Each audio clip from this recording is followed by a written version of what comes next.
Musibah demi musibah itu bukan sekadar kebetulan. Itu adalah bentuk keadilan yang perlahan menuntut haknya. Hutang yang dianggap sepele, kini berubah menjadi beban yang menghancurkan kehidupan Bu Ratna dari segala sisi. Assalamualaikum warahmatullahi wabarakatuh. Salam sejahtera untuk seluruh pendengar setia. Terima kasih telah meluangkan waktu untuk mendengarkan kisah penuh pelajaran ini. Semoga cerita yang akan disampaikan mampu menjadi pengingat bagi kita semua agar selalu menjaga amanah, kejujuran, dan tanggung jawab dalam hidup. Di sebuah desa yang tenang, hiduplah seorang ibu bernama Bu Ratna. Ia dikenal sebagai sosok yang rajin beribadah dan pandai berbicara. Namun di balik tutur katanya yang lembut, tersimpan sifat yang perlahan membawa petaka. Beberapa tahun lalu, Bu Ratna meminjam uang kepada tetangganya, Bu Sari, untuk modal usaha kecil-kecilan. Saat itu, Bu Ratna berjanji akan mengembalikan uang tersebut dalam waktu 6 bulan. Waktu berlalu, usaha Bu Ratna sebenarnya berjalan cukup baik. Ia bahkan mampu merenovasi rumah dan membeli perabot baru. Namun anehnya, setiap kali Bu Sari menagih hutang dengan sopan, Bu Ratna selalu berkelit. Kadang ia berkata belum ada uang, kadang berpura-pura lupa, bahkan sesekali bersikap kasar. "Bukankah kamu lihat aku juga susah?" ucap Bu Ratna suatu hari, padahal ia baru saja pulang dari pasar dengan belanjaan mahal. Bu Sari hanya bisa menahan air mata. Uang itu sebenarnya sangat ia butuhkan untuk biaya sekolah anaknya, namun ia memilih bersabar, berharap Bu Ratna akan sadar. Sayangnya, kesabaran Bu Sari justru dianggap kelemahan. Sejak saat itu, Bu Ratna semakin berani mengingkari janji, tanpa sadar bahwa setiap hutang yang tak dibayar adalah doa yang terkantung-kantung, menunggu keadilan dari Tuhan. Doa orang terzolimi. Hari demi hari, Bu Sari tetap menagih dengan cara yang santun. Ia tidak pernah meninggikan suara atau mempermalukan Bu Ratna di depan warga. Namun penolakan demi penolakan membuat hatinya semakin perih. Ia sering pulang dengan langkah gontai dan mata sembab. Suatu malam, setelah sholat tahajud, Bu Sari menengadahkan tangan. Ia tidak meminta keburukan, hanya memohon keadilan. "Ya Allah, jika uang itu memang hakku, kembalikanlah dengan caramu," lirihnya. Doa itu keluar dari hati yang terluka, dan langit pun mencatatnya. Sementara itu Bu Ratna mulai berubah. Ia sering merasa gelisah tanpa sebab. Tidurnya tidak lagi nyenyak. Setiap malam, ia terbangun dengan jantung berdebar, seolah ada beban berat di dadanya. Namun bukannya introspeksi, ia justru menyalahkan orang lain, termasuk Bu Sari. "Pasti dia menjelek-jelekanku," gumamnya penuh prasangka. Di rumah, suasana mulai tidak harmonis. Anak-anak Bu Ratna sering bertengkar, usaha yang dulu lancar mulai sepi, dan uang terasa cepat habis entah kemana.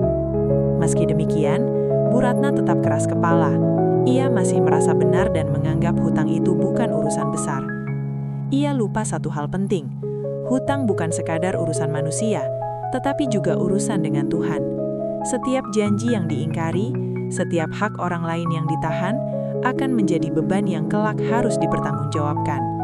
Tanpa disadari, langkah Bu Ratna perlahan menuju jurang azab, dimulai dari hati yang tertutup oleh kesombongan. Tanda-tanda peringatan. Beberapa bulan kemudian, musibah datang bertubi-tubi. Usaha Bu Ratna mengalami kerugian besar. Barang dagangan sering rusak, pelanggan lama menghilang, dan modal semakin menipis. Anehnya, setiap kali ia mendapatkan sedikit rezeki, selalu ada kejadian yang membuat uang itu habis seketika. Suatu hari Bu Ratna jatuh sakit. Tubuhnya lemas, kepalanya sering pusing, dan dadanya terasa sesak. Dokter mengatakan tidak ada penyakit berat, hanya kelelahan dan stres. Namun rasa sakit itu tidak kunjung hilang. Malam-malamnya diisi dengan mimpi buruk. Ia sering bermimpi dikejar seseorang yang terus menagih hutang sambil menangis. Warga desa mulai berbisik. Banyak yang mengetahui masalah hutang Bu Ratna, namun tak satu pun berani menegurnya. Hanya satu orang yang berberanikan diri, seorang ustadz tua yang dihormati. Dengan lembut, Ustadz itu menasihati, "Bu Ratna, lunasilah hutangmu. Jangan remehkan hak orang lain." Namun Bu Ratna justru tersinggung. Ia merasa dipermalukan dan menolak nasihat itu. Sejak saat itu, hidupnya semakin terasa sempit. Hatinya keras, pikirannya gelap, dan wajahnya tak lagi memancarkan ketenangan. Semua tanda peringatan telah datang, namun Bu Ratna menutup mata. Ia tidak menyadari bahwa Tuhan sering memberi peringatan sebelum menjatuhkan hukuman. Sayangnya, ketika peringatan diabaikan, azab bisa datang tanpa bisa ditunda lagi. Kejatuhan yang menyakitkan. Suatu pagi musibah besar menimpa Bu Ratna. Rumah yang ia banggakan mengalami kebakaran akibat korsleting listrik. Api melahap sebagian besar harta benda yang selama ini ia kumpulkan. Warga berusaha membantu memadamkan api, namun kerugian tak terelakkan. Bu Ratna terduduk lemas, menatap sisa-sisa rumahnya dengan mata kosong. Pertama kalinya, ia merasakan kehilangan yang nyata. Namun di tengah kepanikan itu, Bu Sari datang membawa air minum dan selimut, tanpa sedikit pun rasa dendam. "Kuatkan hati, Bu," ucap Bu Sari pelan. Kata-kata itu justru menusuk hati Bu Ratna. Rasa bersalah mulai muncul, namun egonya masih berusaha bertahan. Setelah kebakaran, Bu Ratna terpaksa menumpang di rumah saudaranya. Di sana, ia sering diperlakukan dengan dingin dan dianggap beban. Penyakitnya semakin parah. Setiap malam, rasa sakit menyerang lebih hebat. Ia mulai merenung, mengingat semua perbuatannya. Bayangan wajah Bu Sari yang sabar terus menghantui pikirannya. Hatinya mulai retak, namun waktu seakan tidak lagi berpihak. Musibah demi musibah itu bukan sekadar kebetulan. Itu adalah bentuk keadilan yang perlahan menuntut haknya. Hutang yang dianggap sepele, kini berubah menjadi beban yang menghancurkan kehidupan Bu Ratna dari segala sisi. Penyesalan yang terlambat. Di tengah sakitnya, Bu Ratna akhirnya meminta bertemu Bu Sari. Dengan suara lemah, ia mengakui kesalahannya. Air matanya mengalir deras, membawa penyesalan yang selama ini dipendam. "Maafkan aku zolim padamu," ucapnya terbata-bata. Bu Sari terdiam. Ia memaafkan dengan tulus. Namun, uang itu sudah lama tidak ia harapkan kembali. Baginya, keikhlasan lebih menenangkan hati. Namun Bu Ratna tahu, maaf manusia tidak serta-merta menghapus tanggung jawabnya. Ia berjanji akan melunasi hutang itu, meski harus mencicil sedikit demi sedikit. Namun, kondisi tubuhnya semakin memburuk. Beberapa hari kemudian, Bu Ratna dilarikan ke rumah sakit. Dokter menyatakan kondisinya kritis.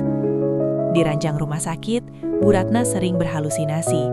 Ia merasa seperti berada di tempat gelap, dihimpit rasa sesak dan panas.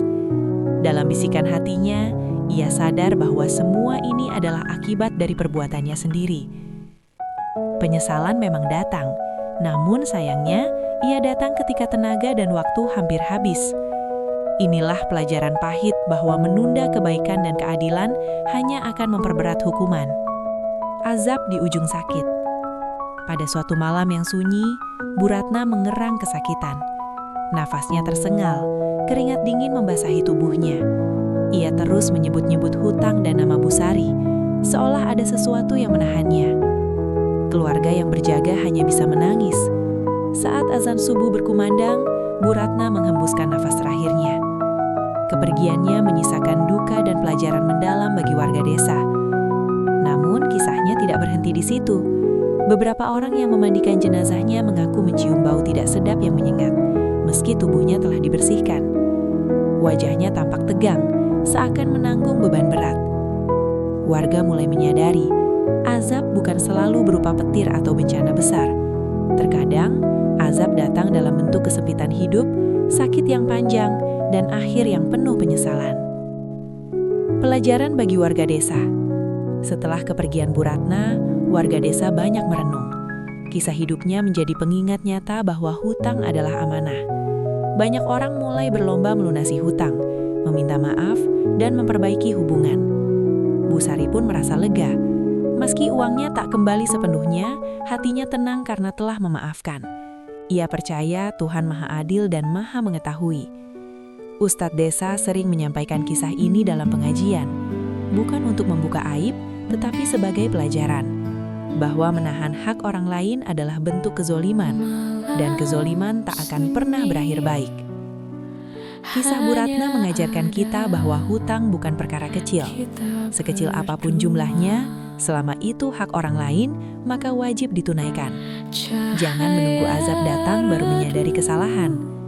Jika hari ini kita masih diberi kesehatan dan rizki, segeralah selesaikan hutang, tepati janji, dan jaga hati agar tidak keras oleh kesombongan. Karena azab tidak selalu datang dengan suara keras. Terkadang ia datang pelan-pelan, menggerogoti hidup hingga penyesalan menjadi satu-satunya teman.